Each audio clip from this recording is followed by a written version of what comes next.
Evan Miyakawa, Evan, MIYA.com. I'm on his website right now. All of the analytics data. It's fun to just dig into it, from offense and defensive rankings to kill shots and also much more. Evan with Paul Craig. I'm David Smoke. Evan, thanks for your time. It's been too long. It's that time of the year. We appreciate everything you do for us. So Houston in their first year in the Big 12, and you have them right now. Are they the best team in the country? I definitely think it's arguable that they are. The advanced metrics certainly love them. I think public consensus would probably say that they have a little bit more to prove as they get into Big 12 play to kind of solidify their status as the best team in the country. But from what we've seen so far from them this season, from an advanced metrics perspective, as well as what we knew they had coming into the year, there's nothing that they've done so far to not suggest that they're one of the best, if not the best team in the country. Obviously, there's a couple other teams in that conversation right now, and they're not ranked number one in the AP poll as of today, but I definitely think they're very strong. Yeah, Evan, their record is not going to probably be what it was, when they were in the American, but could they actually be better than they have been? And that includes a couple of Final Four runs in the last few years. Yes, I definitely think so. Their defense, once again, this year is incredible. And their offense, while it's never going to be as strong as their defense, is still very good. And I think one of the struggles that we've seen with a team like Houston or a team like Gonzaga coming from a weaker conference and getting a 1 seed or a 2 seed in previous years is that you just don't have as much late season tough contests that prepare you for the tournament. Houston's not going to have a problem with that this year. So I think it's very likely that they might even lose 5, 6, 7 Big 12 games and still be super strong come tournament time because they're battle tested and they'll be ready for really whatever's thrown at them in March Madness. Evan, Texas Tech on top of the conference standings right now, along with K-State, just the one loss in conference play. What jumps out to you when you look at the numbers and what you've seen from Grant McCasland in this first year so far? It's definitely been very promising. They're ranked top 30 in the nation right now, according to my team ratings. That's certainly a step above what we expected from them. And, obviously, as we know, playing in Lubbock is really hard for other teams to win there. They have a great home court advantage. But I think they took care of their non-conference in a way that put them in a good position to have a strong foundation. And now, obviously, top of the conference, they've surprised some people. I wouldn't expect them to finish in the top 2 or 3, once we get to conference tournament time, but certainly setting up really well for them so far. Kansas State, they've had some clutch wins, including last week at home where they found a way to win the game in overtime against Scott Drew and company. What's missing from their resume, in your opinion? Yeah, I mean, looking at their resume, they just don't have quite as much of a, quality wins as they had last year. And they don't have, in terms of a roster standpoint, they don't have a go-to, two-man game like they had last year in Marquise Noel and Keontae Johnson. They just don't. And so I think Jerome Tang is a great coach, and I think he's done really well with them. But their offense in particular this year just isn't as good as last year. They're outside the top 100 nationally in my offensive ranking for teams. That's obviously a concern for them. Their defense is still really, really good, but they definitely need some work done to their offense to kind of see them reach similar levels to last season. You've got Baylor with the 4th-ranked offense, but the 84th-ranked defense. Is that why they just feel so wonky sometimes when you're watching them? Yes. On that note, going back in my database, this is the worst Baylor defense from an analytical perspective since 2016. We complained last year that their defense wasn't up to Baylor's usual standard in recent seasons, and this year is worse in terms of national ranking, which is pretty crazy to say.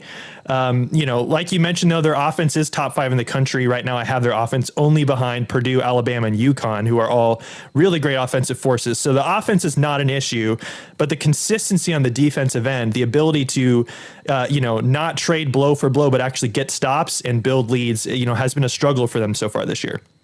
Evan Miyakawa with us. Evan Miya again, MIYA online if you want just a bucket load of information right in front of your eyes. Craig? So, Evan, Rodney Terry and company needed that win. They were very excited about that this past weekend. But how do you feel about Texas at this point? Are they, a team with the potential to be near the top of the standings when all is said and done? Or are they looking like a middle of the road team. What are your impressions on the Longhorns? I think one of the funny things about being in a conference as loaded as the Big 12 is that a team like Texas profiles to have a lower seed or a worse seed in the Big 12 tournament than they will actually have in March Madness if they got there, just because of how crazy good the Big 12 is. So right now I have Texas, I think 9th or 10th in the Big 12, and that's still top 40 in the entire country. So, with that being said, I do think there's a little bit of a disparity right now between, kind of how the human AP voters see Texas and where the advanced analytics have them. Texas, has been in or around the top 25 for most of the season, but the advanced metrics haven't really shown that they're that good. So, getting that win this week was huge for them, but especially in a crowded Big 12, they're still kind of in the bottom half there. And so there's, a lot of potential for if they don't continue to improve, having multiple game skids and being kind of in trouble when we get around to March. Evan, I don't know how the numbers bear this out, and this is just me watching Texas. And look, they played really well the other day, but have not played consistently throughout the year.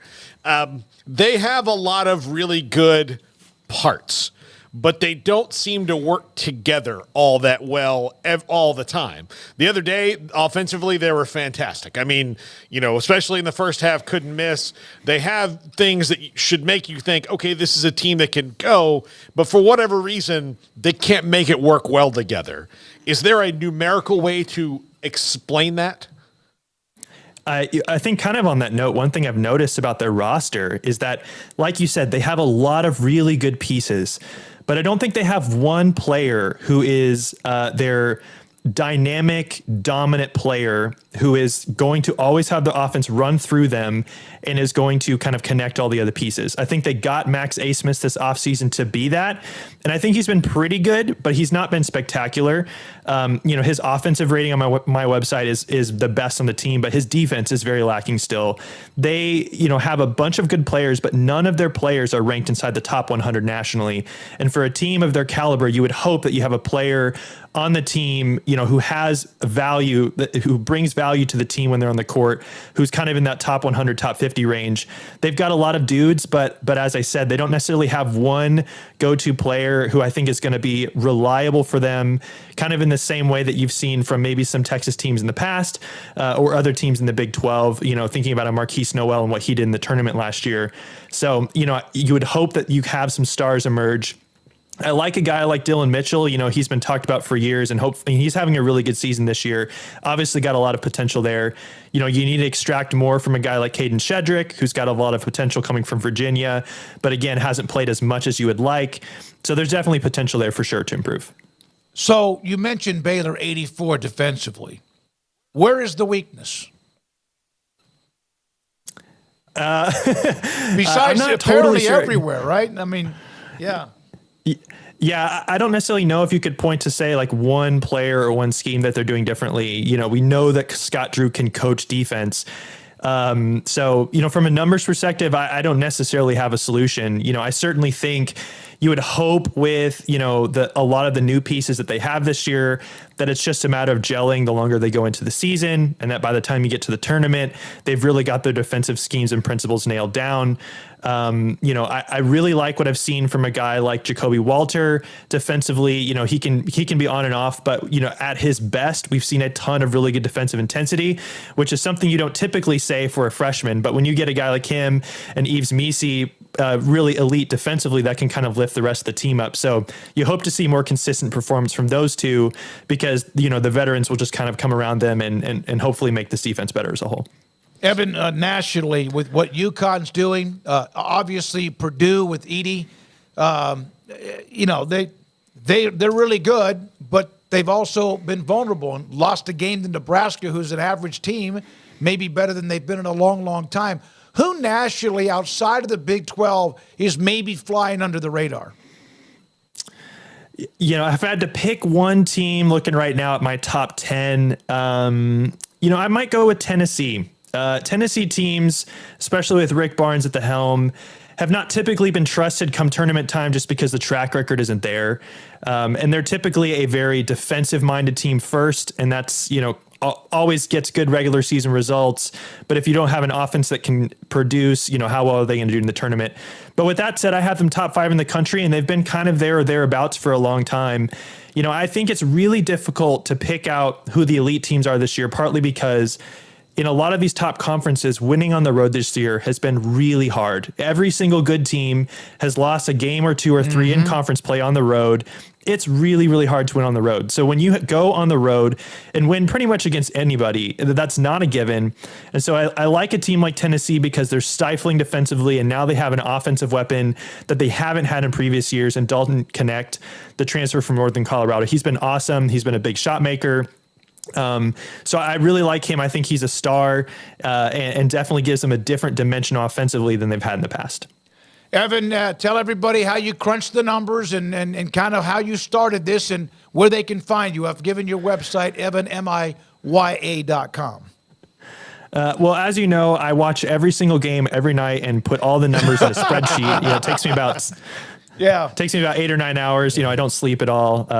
No, obviously I don't do that. I have a lot of automated data sources that can kind of help fill this stuff out for me. But for those who don't know, I was in grad school at Baylor getting my PhD in statistics when I started this website. And I actually think being on the radio with Sikkim 365 was probably my first radio or podcast that I ever did. So I'm really grateful to you guys for being, one of the first opportunities that I ever got. Well, yeah, I remember when you jumped into it, and now look at you. You're famous. And so we will always want to get credit for that. Yeah, we need to get you a coffee sponsor for your website there, Evan. I mean, based on your background. Yeah, I see that. Yes, I do like to collect coffee from all over the place. I didn't know if that was just books you'd read, and then I started realizing it was a bunch of coffee. That's just a ton of it. How do you think he gets all these numbers crunched? Yeah. Especially when he watches every game every single night and never sleeps.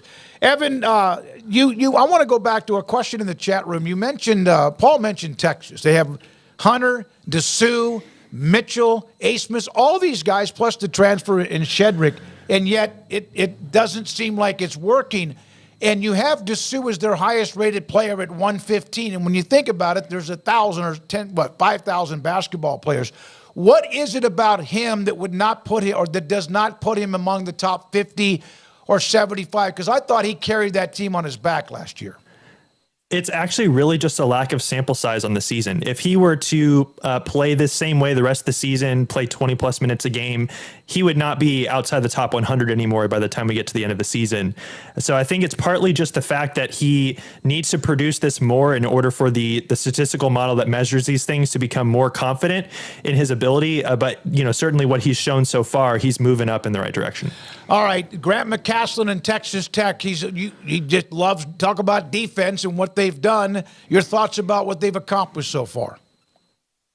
Well, again, I love Grant McCasland, and I thought he was a great hire for Texas Tech, establishing his principles quickly, but still being able to be flexible and not, just use the same system he had at North Texas, but, adapt to the Big 12. I've been really impressed with him so far. Thank you, buddy. Appreciate your time. Evan Miyakawa, College Basketball Advanced Analytics, evanmiya.com. And you can go on there and look at all the numbers and crunch the numbers. Some of you have asked